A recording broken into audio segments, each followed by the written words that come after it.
All right. It is Selection Tuesday. Got the college football playoff top 25 coming out. Don't really expect much movement today, not going to lie. Yeah, it's last week was pretty chalky. Obviously a lot of people say that it was the SEC Cupcake week.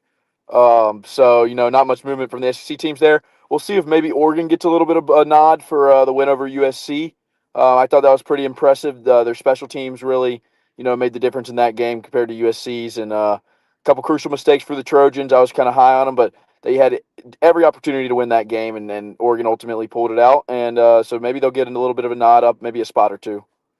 That was definitely the most impressive complete game that I had seen out of Oregon this year, and so Yeah, I'll give it to them. I mean, they dropped 42. They didn't make a ton of mistakes. I mean, pick from Dante Moore, but outside of that, I thought that was a relatively clean game out of Oregon, and they seemed to sustain their their intensity over 4 quarters. And yeah, that was kind of what I expected out of them all year, and it seems like they might have found it at the right time. Now we'll see if USC, USC is a little bit of a tough team to kind of judge too as well. I kind of compared them to somebody like TCU out of the Big 12, where you never know what you're going to get with them each week. But yeah, very impressive from Oregon. no, I feel like USC is very reliant on Jordan Maeva. I have noticed that they're very reliant on him. To where Absolutely. I looked at their chart on Saturday. They had him throw 43 times, and I know they ran the ball less than that, and so they're very reliant on him. Which yes, it forced him into making mistakes at times because I think that he had to press after a while, and you're playing a very well coached, very talented defense in Oregon too, and so it doesn't always lead to the best result there. I mean, he got picked twice in that game, and I think I hope that Jordan Maeva stays another year because I think that USC can be legitimately good next year. They beef up that running back room a little bit. So I think that USC has a better trajectory than any of us expected at the end of this year. Yeah, I'm with you there too. And another game that I was kind of, a little bit stunned by was it really looked like BYU was really let out of the bag a little bit with Cincinnati. Cincinnati's kicker missed a ton of kicks, and BYU just didn't look very impressive. So we'll see. No, I mean BYU has had a few games this year where they don't seem to put it together completely, and I think a lot has to do with having a freshman inexperienced quarterback. I think they're overly reliant on their run game, and Yeah, offensively, they're just shoddy. They're not predictable. You never know what you're going to get out of them, and so I'm expecting the rematch with Texas Tech here in a few weeks, and I think you're going to get a similar result out of that. All right, Arizona has entered the rankings. very well deserving. That yes, they have slowly gotten better each and every week this year. Pitt has entered the rankings, and so has SMU at the right time. Interesting. So two ACC teams and a Big 12 team kind of round out the top 25. And I'm we got very Tulane. I'm and Tulane as well, which you would assume that they're going to be the group of five, the highest ranked group of five team. Um, I'd like to see maybe North Texas. I know you have to rank the top 25 best teams, but I'd just like to see where they have North Texas as well. Yeah, I mean, I don't know if they're going to beef them up. I don't know if they're going to penalize them for just losing their head coach today. I mean, I know it sounds like the committee is open to that. All right, Arizona State up 5 spots. They're having a little end of season heater. Unfortunately, of too many losses this year. Yeah, Tennessee 19, Virginia, USC drops 2 spots. yeah, and that's and you got to drop them, but they played well enough to kind of hold their ranking. Yeah, they're you go up to Autzen, you play Oregon, you lose that game. I mean, they kept it close for a lot of it. It was multiple possessions a couple times, but it was never a complete blowout. And so And I don't I know if agree. I would necessarily move Texas up ahead of them. I guess it doesn't really matter, but they're both similar, both very similar teams. I mean, Here comes the Texas maize and blue. Do you think? Okay, hold on. I was going to ask a question, but we got. All right, yeah, Mason Blue is 15 going into the Ohio State game here, Trying to pad Ohio State's resume a little bit. of course, because why not? Do I you? think the absence of Justice Haynes is going to be crucial for them. So Yeah, because he's a guy that's good for a couple explosive plays, and they've been very reliant on him offensively, and with him not being in the game plan, I don't really know if their offense has much of an does identity. does Michigan make the playoffs with a win over Ohio State? That's the question. I think there's a strong argument, absolutely. They're ahead of where I thought they would be. I was Vandy, not expecting 9 wins this year. I thought that was a 7-5 team. yeah, All Vandy, right, man. Vandy stays at 14. They're on the road at Knoxville this week, trying to win at a place they haven't won in a long time, and Pavia had a senior day. We'll see if that's actually his senior day or not, but yeah, They better let his ass play past. I mean, he's our age. Utah Utah drops needed a miracle and against Kansas State.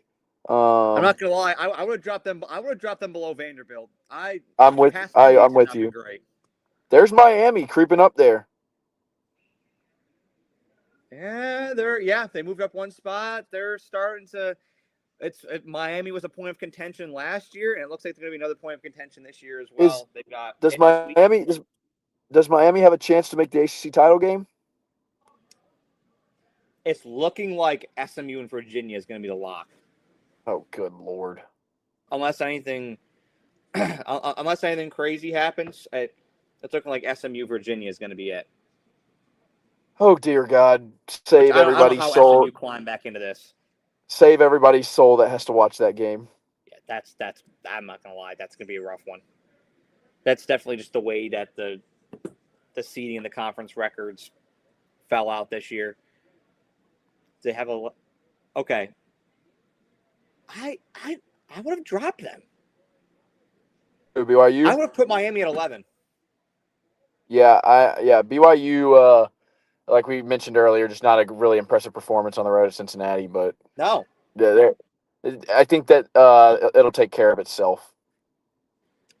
I think Texas Tech will take care of it in Arlington. I agree.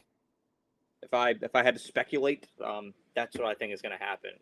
All right, but before we get into the top 10 here, do you think that Texas, if Texas beats A&M enough on Friday by a wide enough margin, do you think they still have a chance?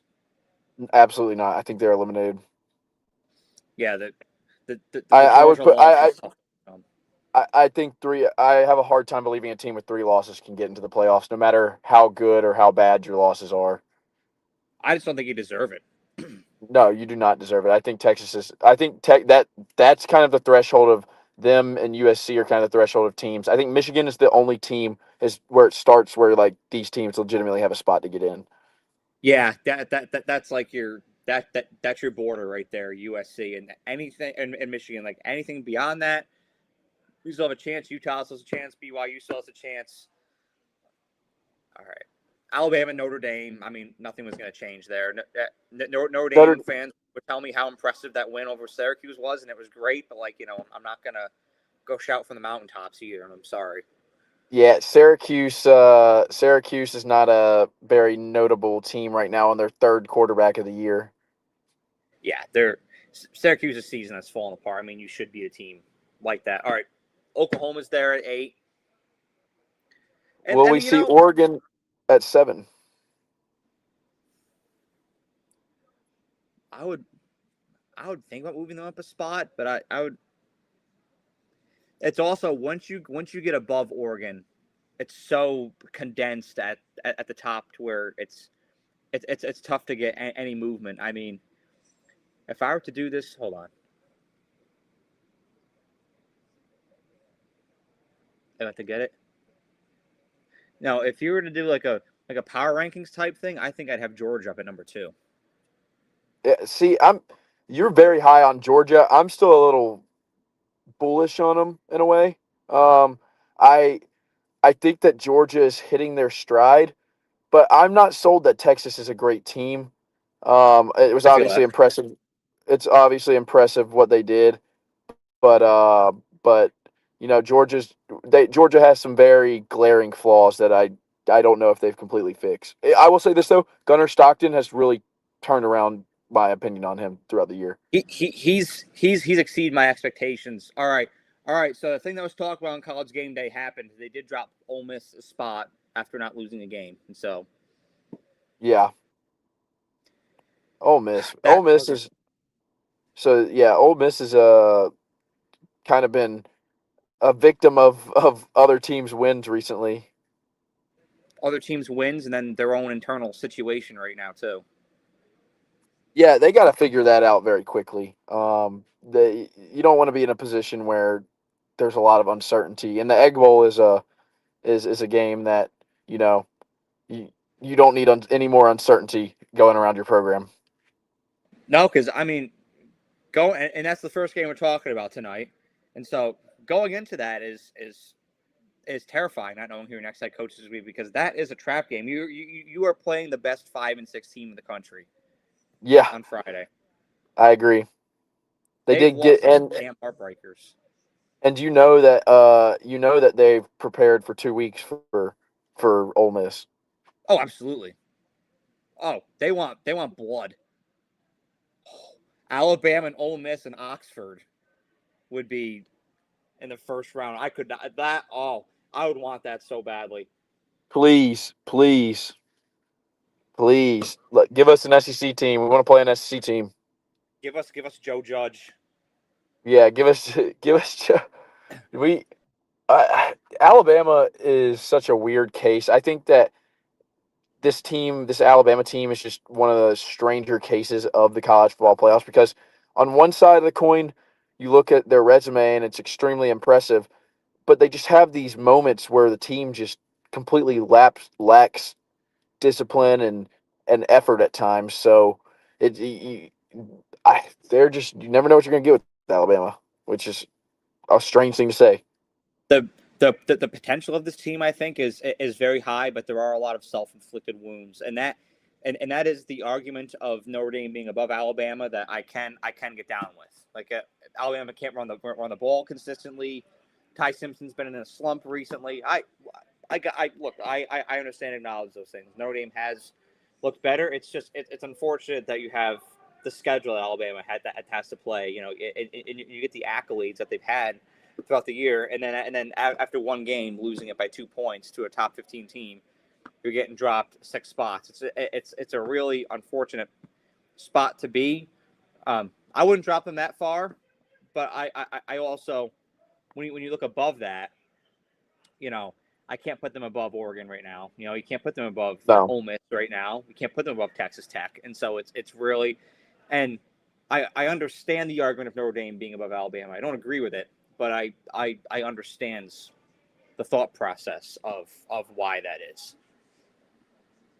I'm right there with you. Like you can't put right now Alabama's resume is not better than a lot of the teams ahead of them. So even with all the good wins No, and the head to head over Georgia.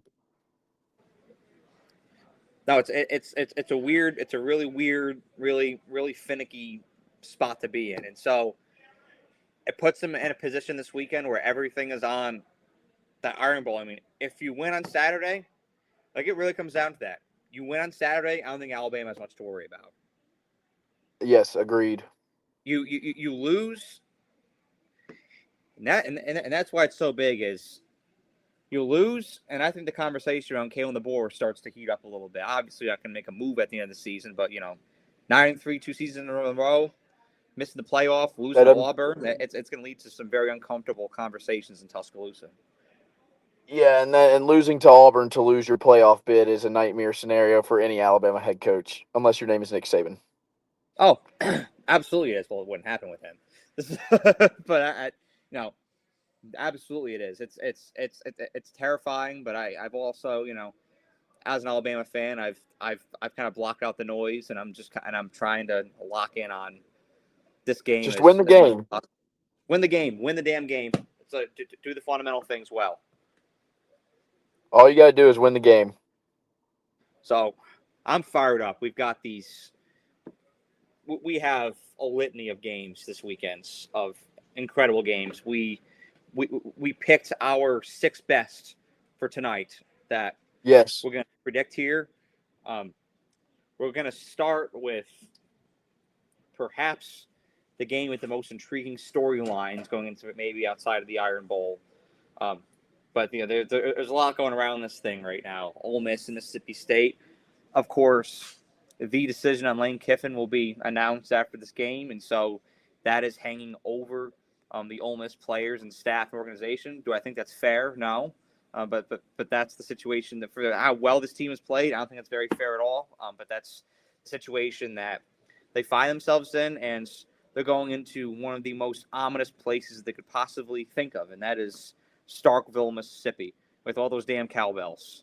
And you're playing the best 5-6 team in college football, and a team that would love nothing more but to send Ole Miss and Lane Kiffin packing on the same day. So this really intrigues me. Ole Miss feels like they're on thin ice, despite having such a great season, just with the circumstances they're facing. And Starkville, Mississippi State, they can make this a lot more sloppy. So, Luke, what do you think about this game? I think that like you mentioned, a lot of times you want to deep dive into stats and everything that goes along with it, but with rivalry week, you kind of throw all that out the window, and you got to realize Yeah. that this Mississippi State team and this program hasn't had a lot to play for recently, and now you've got a chance to go to the bowl game in your own home, and you've got Lane Kiffin that you could potentially send him your rival's maybe best coach ever, send him away with it, and obviously, it's one of the hardest places to play in the SEC. Every place is Oh hard yeah. in the SEC, but State has the artificial noisemakers. Now, I'm not gonna harp on that a little bit as an Alabama fan. I love to harp on that. I've been to Mississippi State before. It gets loud. The bells are loud, and they're always ready to and fired up for Ole Miss. And you know what? They've been trolled on Twitter enough by Lane Kiffin, and so we'll see how that goes. I do think that Ole Miss is more talented by far. I mean, then this one of the most talented teams in the country. For me, I think that Mississippi State comes out hot. They're going to be motivated, but I think Ole Miss ultimately does pull it out in a close one. I think this is going to be a higher scoring game. A lot of crazy things happening. Maybe some key turnovers for Mississippi State. Ole Miss, they do force a little bit. Their secondary is 50-50 half the time, Yeah. but I'm going to go with Ole Miss to win this game 31-24. A late fourth down stop for the Rebels gets it done. I like that pick. We're going with the same teams here. I'm going with Ole Miss in the spot too. They're favored by 7 as of right now. Vegas likes the Rebs, and I like them 26-17 as well. I think they're gonna have a bit of a matchup issue, like you're saying, with the secondary with Brennan Thompson, one of the fastest wide receivers in college football. I love how hard Fluff Bothwell runs too. I Oh, mean, love he's them, man. South that Alabama guy, transfer right there. South Alabama guy.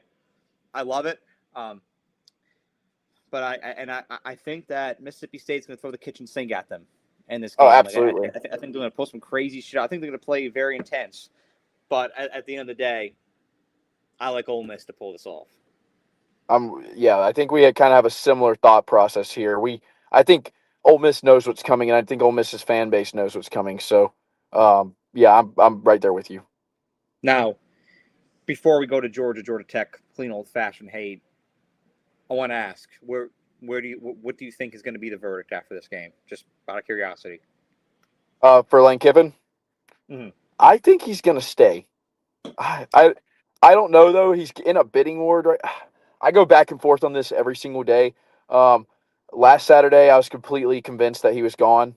And all these reports are coming out that Ole Miss is offering or LSU is offering him an insane contract with $25 million to build a roster with. As a coach, you usually go where you think you can win the most, and it seems like Ole Miss is able to match it. Maybe not to the extent, but they are willing to keep it. I I go back and forth on it right now. Right now, my gut tells me that he's going to see. I can't even make a decision. I'm going to say I'm going to go with Leaves. I'll go with Leaves. I think the right move is to stay. I mean, I made a video about it yesterday. I think that the I right agree. move is to stay. I think he's building something special. I think there's a lot of momentum behind this program right now.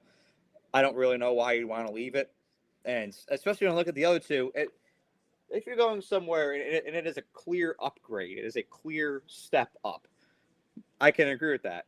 There's some shady shit going on right now with This LSU Brian Kelly situation, and if I'm Lane Kiffin, I'm looking at that and saying, I don't know if I really want to get involved with that.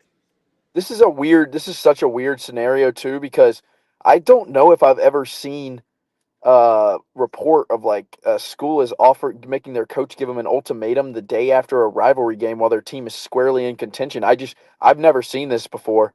Um, and I would like to think that I'm obviously not in depth in the program, but I would like to think that Ole Miss and Lane Kiffin have a pretty solid relationship with what he's built there. So I think the right move for him is also to stay.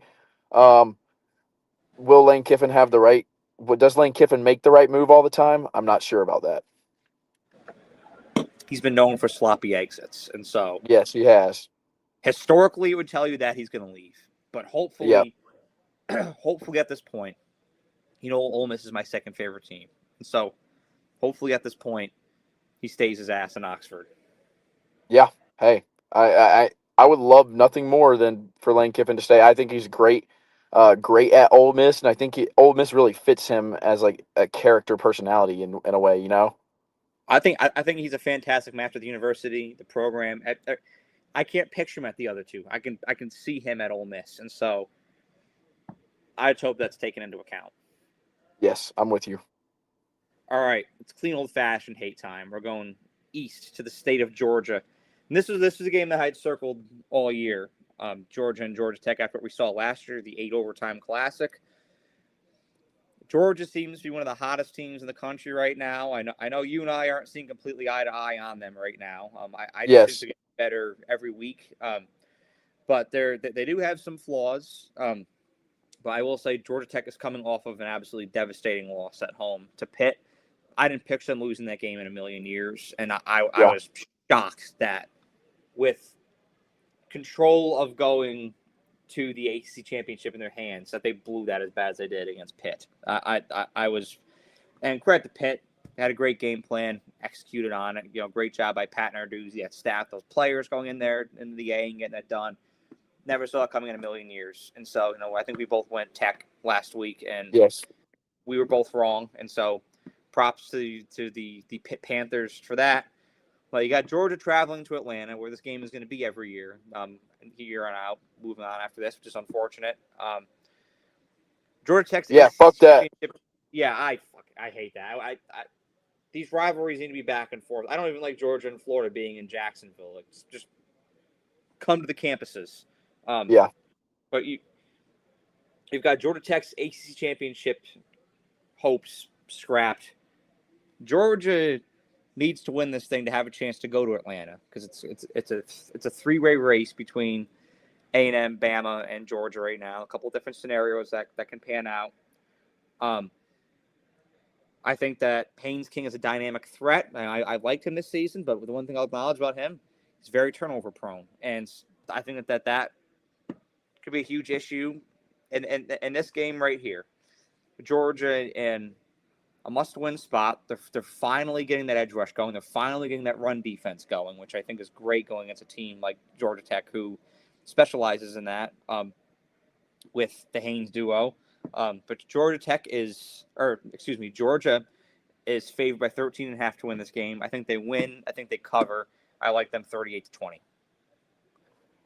We saw last year how this game went in that thrilling overtime just battle where you just never thought it was going to end and no team could score, and then eventually one team got in. That costly Haynes King fumble at the end of the game allowed it to get there. That would have been one of the bigger upsets in college football last year if it had Georgia Tech had pulled it off. I really knew I kind of said this. I forget where I said this last week, but I said you have been Nardunced, the Pat Narduzzi special, of where somehow, some way, he says something that nobody likes. Oh, we're not preparing for Notre Dame, and then his team comes out and blitzkriegs Georgia Tech on their own home field. And I was very disappointed in Georgia Tech. Obviously, now they made a comeback opportunity. You know, I think that pick six by King on the goal line was the real dagger. And for me, that's what I worry about with Georgia Tech against Georgia. Are they going to be able to make is King going to be able to make the right decisions under pressure? Is he going to be able to throw the ball against this Georgia team? are they going to be able to establish enough of a run game to have a balanced attack against Georgia outside of Haynes King? Because the man cannot do it all. He has played. This will be his 12th game of doing everything by himself. So Yeah. the wear and tear on this guy's body has to be. I mean, if you're playing NCAA football, the whole graphic has to be just bright red right now. He's got to have 8 different issues. He's probably going to have 6 different surgeries. Not actually. I'm not praying for that by any means, but I'm just using that as an analogy to illustrate his workload. But for me, I think that Georgia has improved. Obviously, I mentioned previously I'm still a little bit bullish on them, and for that reason, I think that Georgia Tech does cover in this game. I think they've got a little bit extra motivation coming off of a loss. And I think that they cover. I think Georgia escapes with a win narrowly, and I think that this game is going to have a lot of ball control, and it's going to really be a possession by possession game. I'm going to go Georgia to win this game, 30-27. I think they just escaped, but I think that maybe I don't think that it's going to be super scary for Georgia fans. I think that 27 might come late for Georgia Tech, and they might provide like a little last gas scare. So kind of like the Pitt game. Yeah, exactly like the Pitt game where they I think they might start a little bit faster. I assume Brent Key would make that a focal point of practice this week. But Yeah. if you're Georgia Tech, you've still got a ton to play for. You got to beat your rival. You haven't beaten Georgia in a long time, so go get it done. Go show this program is on the right track. So just go get it done. Oh, I love Georgia Tech's trajectory, and I think that this year was, I mean, you've seen steady progress under Brent Key, and so that's something that as a program you have to embrace. But when you look at that offense, like you're saying, very reliant on Haynes King. I mean, he was that entire offense this year, and so Yeah. I hope it's something that gets evaluated by the next level. I know he's been turnover prone. A lot of it has to do with the fact that he's forcing it and just trying to make shit happen, and that's just what's going to happen after a while, and so. And I wonder what Eric Singleton is thinking.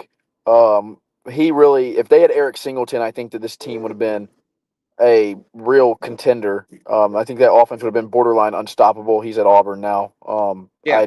That's one of those things where I don't think Singleton's had the year that he expected to have, and obviously him not being at Georgia Tech hurts. Yeah, I think that he would have had more success staying right where he was at, because obviously, probably going to miss a bowl game with Auburn. And so, but this team, you'd be pursuing a spot in Charlotte, pursuing a spot in the CFP. And, worst comes to worst, you're still playing in a good bowl, a decent bowl game. And so, it's definitely something you look at and reflect on after the season. But in this spot right here, I do like Georgia to pull this off. The last game for Friday here we're going to talk about here is down in Austin, Texas. Texas A&M in Texas. I feel like I've had a very good feel for Texas this year. I haven't picked many games wrong for them. The Florida loss, the Oklahoma win, the Vandy win. I bet the Georgia loss. We've both been kind of spot on with Texas for a lot of these games here. I look at this game and yes, I think we're gonna go different directions here. really. I do. Let's see. But keep going. I don't want to interrupt you, but I think that's my prediction. I'm curious the prediction about about the prediction. All right, Texas A&M doesn't really need to win this game. Like, they're most likely going to Atlanta either way. Texas does need the win to keep any CFP hopes alive. Again, like we said earlier, I think they're shot. Maybe they can have style points here. They can have an argument with this, the Vanderbilt win, the Oklahoma win. They may have somewhat of an argument. A&M has played with fire multiple times this season, right? The Arkansas game, the Auburn game, South Carolina, being down 30-3 at home at one point. I love the interior of this A&M defense. I think they can get beat over the top, though. I mean, you saw Nick Harbor do it with South Carolina. You saw Omega Blake do it with Arkansas Razorbacks. And it's been an up and down year for Texas. I mean, haven't really seen any complete games out of this team. A lot of their wins coming late in the third and fourth quarter, and even overtime against Mississippi State and Kentucky. The Vanderbilt game, great in the first half. Second half, kind of slacked off. Being at home, and a huge in-state rivalry game, we've all been asking ourselves, when are we going to see a complete game of Texas Longhorns football? I think it's going to be right here. Texas is favored by 2.5 to win this game. Vegas likes the Horns, and I like the Horns to win this game at DKR. I like them to win a shootout, 41-35. So I knew we were going to go different directions here because for me, I just take this Texas team. I have a lot of problems, really believing in them and believing that they can really sustain any offense that will be able to kind of carry them in a game like this in a high-powered matchup between really, I think, one team that I really think that this at the beginning of the year you would have thought that these two teams would have been flipped and that A&M Yes. would have been playing for their playoff lives and Texas would have already kind of secured a spot, maybe even in the SEC championship.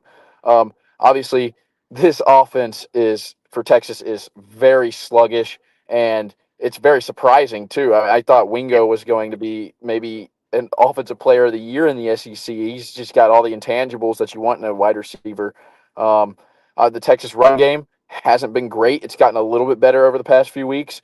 And then when you look at A&M, Marcel Reed, maybe the most dynamic dual threat quarterback in the country. He should go to New York, and for good reason. They really did struggle with South Carolina, which was just shocking, but made the biggest comeback in school history to beat them. And I think that just kind of shows you exactly what Texas A&M is as a team. They're resilient. They're at times kind of sloppy, but as an overall team, they're very disciplined.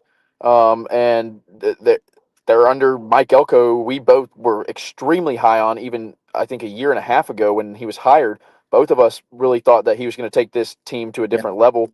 And so for me, I think that it doesn't stop here, and I think A&M finishes 12-0 in the regular season before going to Atlanta, and they do it with a statement win at Texas. I just don't think Texas can keep up with Texas A&M, and I think Texas A&M is just a more well-rounded team. Give me the Aggies in a higher scoring game as well, 34-31 over the Longhorns in Austin. That's understandable. I think it's a very logical pick. I can see that if A&M wins this game, I'm not shocked. No, I Right. pick Texas here, but if you told me A&M won Friday night, Saturday morning, I wouldn't be surprised in the least bit because, they're going to get theirs with Mario Craver and Concepcion. Like I know that that's been the case, and I love you giving love to Marcel Reed too because I don't think that's given enough, which blows my mind. Everybody's so fixated on Pavia that I don't think that this guy gets enough love at all, and so the show might take the opportunity to say Marcel Reed doing a damn good job. Keep it up, and he continues to. And what's great for A&M is he's not going anywhere. No, He'll be not at staying all. here next year, and the future, regardless of what happens this year with the Aggies, the future is very, very, very, very bright. First 12 Not great for the rest of us. Not great for the rest of us because now this machine that has been talk about being developed for years is actually finally coming into fruition. Which It's like they completed the Death Star. the Death Star has been being built for probably 5 decades now, and it looks like it's now finally ready to take off. Yep, I'm with you. Now let's go back up north again to the Volunteer State. I love this matchup, man. I am so happy. Before we get started, I just want to say I am so happy that this matchup is not a throwaway game like it used to be. This is one of the more intriguing matchups of the week, I think. But carry on. No, this has been like for my entire life, pretty much. I don't know how many times I've actually flicked this game on. Yeah. To watch on Rivalry Weekend because it's either they've both been irrelevant or Tennessee's just going to beat the shit out of them. Like it's that's what's been the past several years. But now you look at it and there was a lot on the line here. Pavia talked a lot of shit about Vanderbilt being the best team in Tennessee, and he wants to prove it against the Vols, and the Vols have the opportunity to slam the door in the face of Vanderbilt when it comes to their CFP chances. And I think they're taking this shit personally. And so Vanderbilt's in that same spot like Texas of where they got to win this and keep it alive. Win, they have an argument. Lose, it's cooked. Yeah.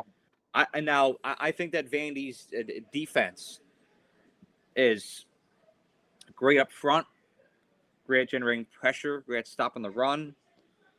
But that secondary can get exposed, and Tennessee's got some dogs in that secondary. Or in that with their receiving core. You're talking Chris Brazel, Braylon Staley. I think they'll get back on path this weekend.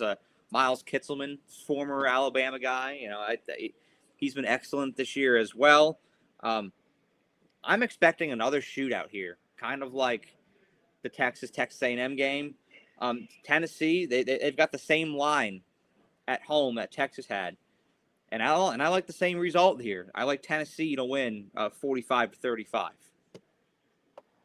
I'm definitely with you on the higher scoring action, and it's been a long time since Vanderbilt has beaten Tennessee in Knoxville.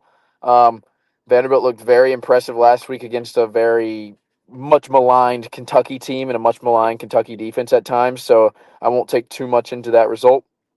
For Tennessee, they have 3 losses, but when I went back and looked at their record and kind of their whole body of work, you sit there and you're like, Tennessee is really just a few plays away from being squarely in the college football playoff conversation and about 10 spots higher in the rankings. And I really like how this team has performed. Going into the swamp is no easy task. They obliterated Florida, didn't even give them a chance in that game. I think the line was 3.5 for that game. Tennessee was up 28-0 before you could even snap your fingers. Vanderbilt is an odd case, like you said. They're decent up front, but they can really get exposed. And the Tennessee wide receiving core is just, they've really improved this year. And I'm not gonna say their receiving core as a whole has improved because they have been great for a few years now. Going back to even like Jalen Hyatt was really like one of the first big players that they had that really kind of changed the culture of Tennessee. But in terms of the guys that they have this year, a lot of guys have really stepped up in a position that was really kind of a question mark at the start of the year. For Tennessee, I like them to win here too. I completely agree with everything you said. You kind of hit the nail on the head right there with this matchup, and I like Tennessee to win in a higher scoring matchup as well. I'm going to go Tennessee 38, Vanderbilt 30. Well, you look at that, and I like what you said about Tennessee too, because there's even a couple of teams that are in the playoff field right now that I look at and compare to Tennessee. And I'm like, if they're to play them, how would it fare? The Georgia Bulldogs are one of them. Because yeah, I'm telling you, that I love going back and rewatching that game. Because and I know it sounds so cliche, but if just a couple plays went a different way, Tennessee was winning this entire game. We're having a totally different conversation about both teams right now. And Tennessee's plague has been turnovers this year. And I love Joey Aguilar. I think he's been an upgrade from Nico. And given that whole situation, I'm very happy that he has, because I think Joey Aguilar is an excellent guy. I think he's a great leader. I think he's a hard worker.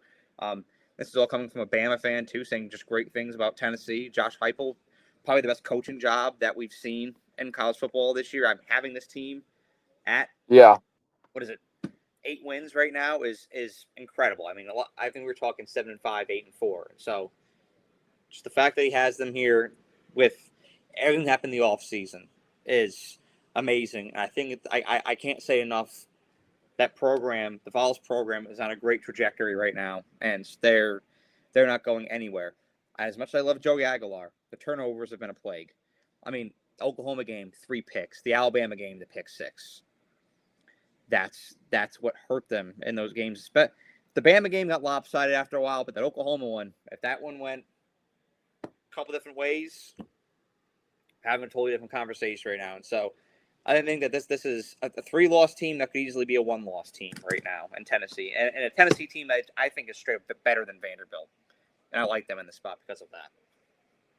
Yeah, and some of those turnovers have come from their inability to protect Joey Aguilar at times, and that seems to be a common problem for a lot of teams across the country right now. Tennessee just hasn't been as lucky to escape with wins.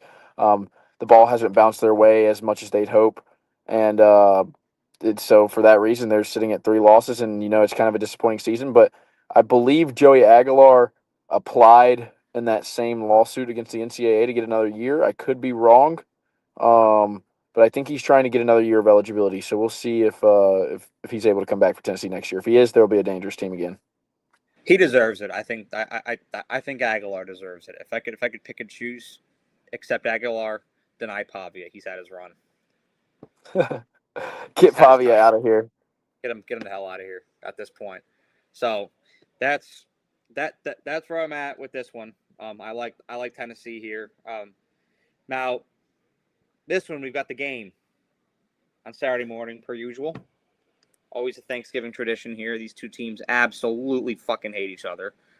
Yeah. They won't even say each other's names. They won't even say each other's names. I mean, this is a little story here.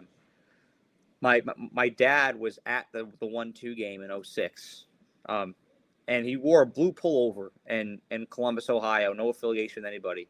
Got heckled and shit by Ohio State fans the entire time. And so it just shows you how deeply rooted this game is. And now this one in particular, I don't know what you've seen this week, but I feel like that the general consensus is that Ohio State is just going to get into this game and absolutely roll and get the revenge from last year. And I'm going to push back against that a little bit because keep in mind, Michigan does own Ohio State. They've won this game the past 4 years. Ohio State has not beaten this team this decade.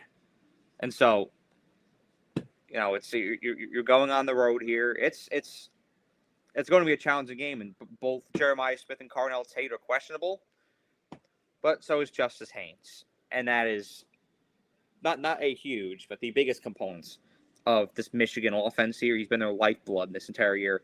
Don't really know what their identity is going to be without them. I can tell they just don't put much of an emphasis on the offensive side of the ball under Sharon Moore, which I think it's something that kind of has to start to change here if Michigan wants to ever get back to the spot that they were in before these past several years with Harbaugh.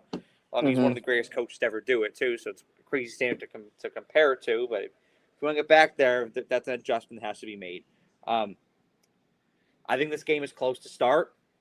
Ohio State's favored by 10.5, but I think that Ohio State does go up to Ann Arbor and get their revenge after they planted the flag on their logo on their field last year. I like Ohio State to win. I like them to just barely cover 28-17. Yeah, Ohio. This rivalry is obviously one of the best in the nation. Probably the second best rivalry in the nation, behind just the Iron Bowl, which is a lot of people will hate it, but it's just true. For me, this game is going to be a defensive slugfest. Two heavyweight defenses that both will limit your space, and Smith with all the questionable players. First of all, you're not going to get them at 100% if they're questionable. Ohio State, I think they at times, they get real stagnant on the offensive side of the ball, and their defense kind of bails them out. Michigan is a team that is for most of the game usually stagnant on offense, although they have looked better. I think Bryce Underwood is going to be an absolute stud in a few years. He just kind of hasn't it hasn't clicked all the way with him, which I'm going to be fair to him because he's a freshman quarterback in the Big Ten. But yeah, this game, I just don't see Michigan's ability to generate enough offense against this vaunted Ohio State defense. One of the better defenses we've seen in a while. I mean, really, they're super impressive, and nobody wants to go up against a defense like this. I'm with you in terms of kind of a lower scoring game, 10.5 points. I do think Michigan covers. I think that they get that 10.5, and I think that Ohio State wins in a very, very low scoring game, 20-13. It's going to be just like last year, 13-10, Yeah. 2013. I mean, we're talking lower scoring games here, and they are two very stingy defenses. It's going to be a very physical game. It's going to be a very cold game, and I love that. That's at this time of year. It's great Big Ten football. I'm in for. We've got an intense rivalry here, and I like you giving Bryce Underwood some grace here as well, because I know we talked about a little bit going into the season. His receiving core wasn't that great, so getting separation is going to be an issue for them all year. The more he stays there, the more Michigan can really hit the recruiting trail this upcoming cycle here, bringing some receivers up to Ann Arbor, and even hit the transfer portal a little bit after the season once that opens up. I think that's something that they really have to do if they want to get the most out of Bryce Underwood. But they're a great program, and I think they'll get that done here as well. I have full confidence. But in this spot here, I like Ohio State to finally pull it off. Yeah, finally. I'm right. Yes, they will get their revenge in Ann Arbor. Now it's time. It's time to play the game. Oh Lord. It's time to talk about the Iron Bowl. And as an Alabama fan, is this spot a little bit nerve wracking? Going into Jordan Hare, going into the Haunted Plains? Absolutely. But yeah, You're facing when all of your SEC championship and CFP hopes are leveraged on a game against Auburn on the road. If this was in Tuscaloosa, I'd be feeling a lot better. In Auburn, yes, it's very nerve wracking. Auburn has been moving the ball a lot better since BJ Durkin has become their interim head coach, and they made the switch to Ashton Daniels. They've just been moving the ball a lot better. Finally, seeing what this Auburn team could have potentially been if they made that switch earlier. I'm looking back at it. I think a lot of their issues really might have been Jackson Arnold, as you saw with Oklahoma last year. So it's just intriguing to think about. But I've probably been hearing a lot of chatter about this game too, right? And so, you know, obviously the Oklahoma game happens, and this game starts to get teed up of everything for Alabama lies on this game. And the past two matchups have been very close. One went to overtime. One was an absolute miracle. I'll be honest. I think we got bailed out in that game against Auburn the last time, but it was a miracle. It was a great memory.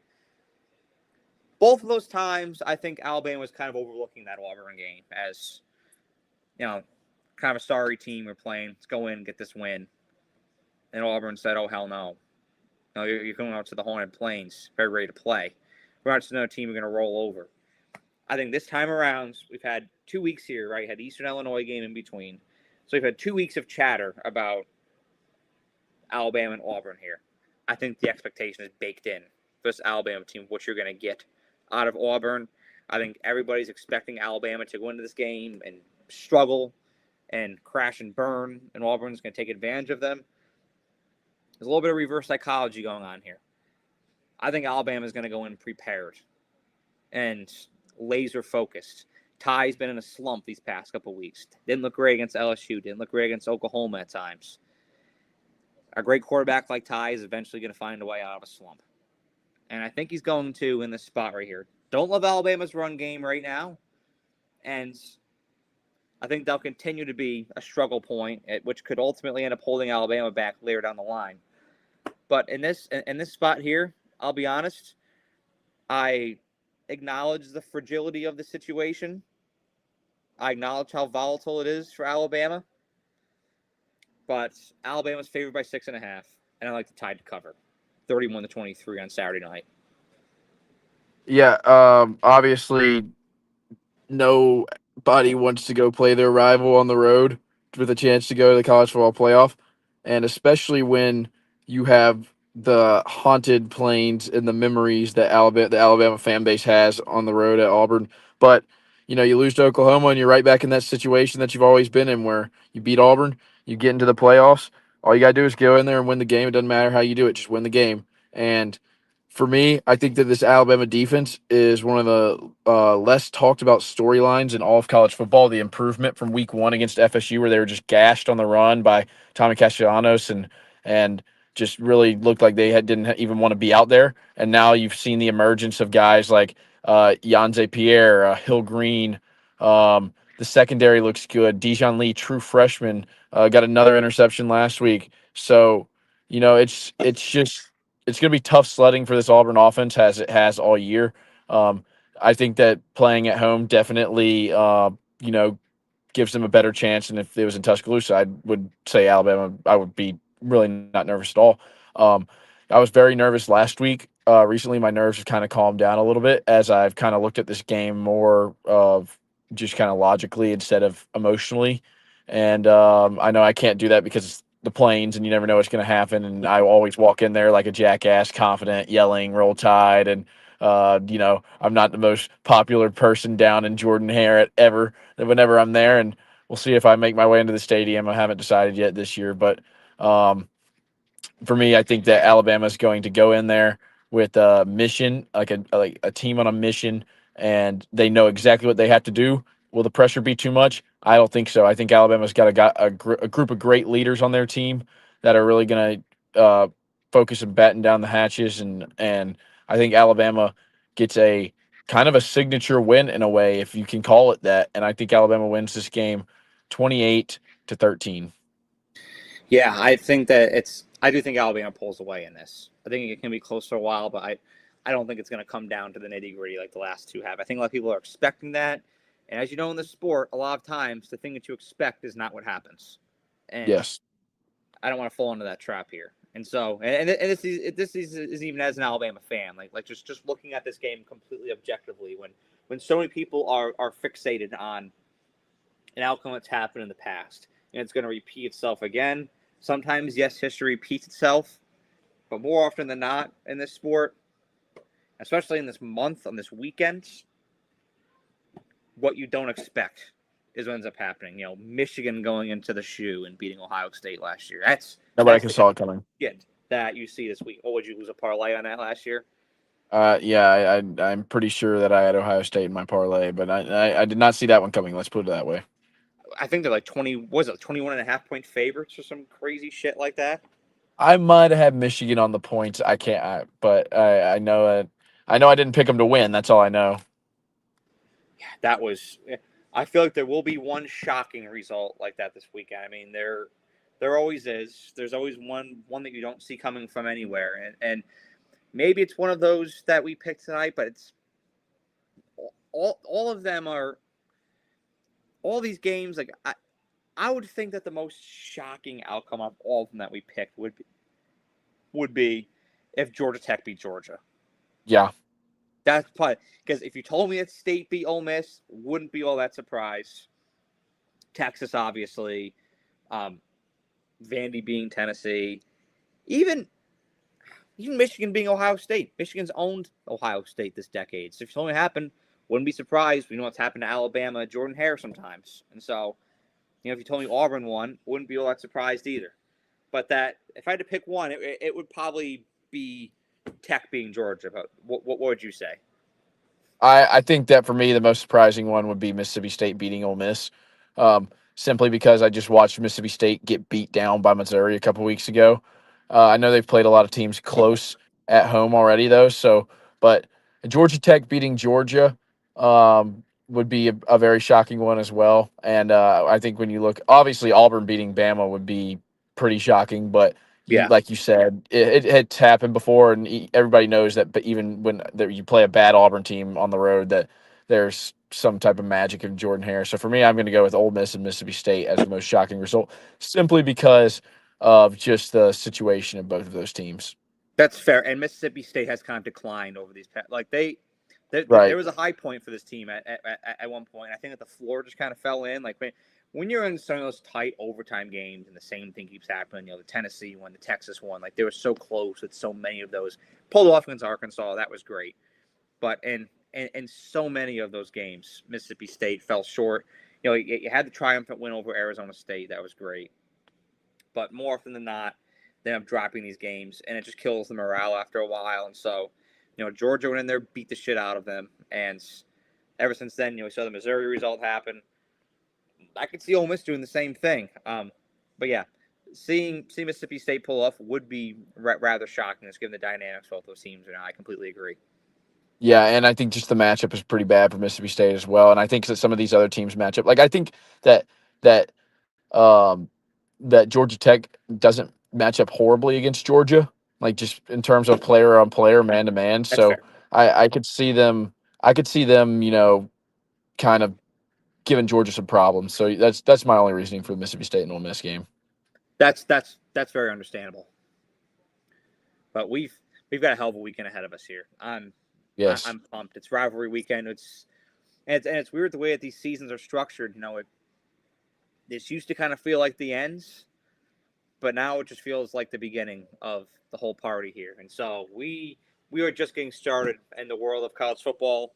We're gonna have an electric weekend. I always love rivalry week. I'm fucking pumped already, and can't wait to get this party started and continue to start the back nine, as you like to call it now.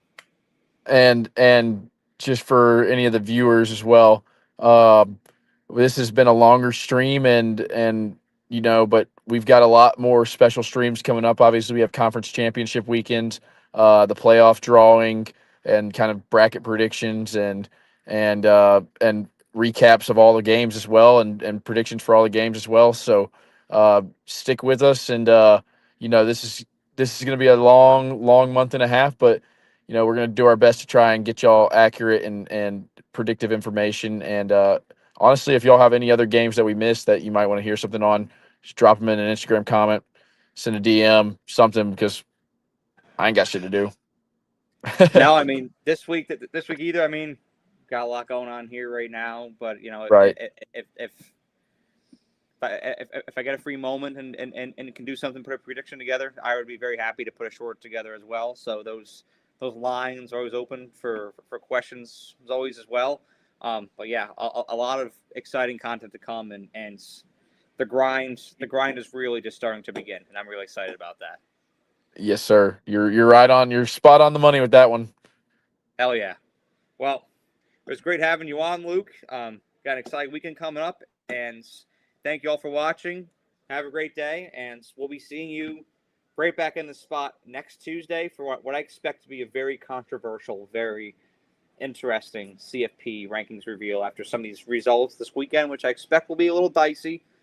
And then so we got that one, and then Selection Sunday. So Yeah, it's gonna be. Next week will be the real, like, we'll give a kind of a clear picture of what we're getting. oh yeah, it's the movie script will be coming together when we meet again next week. That's right. Well, thank you all for watching. Have a great day and enjoy the weekend.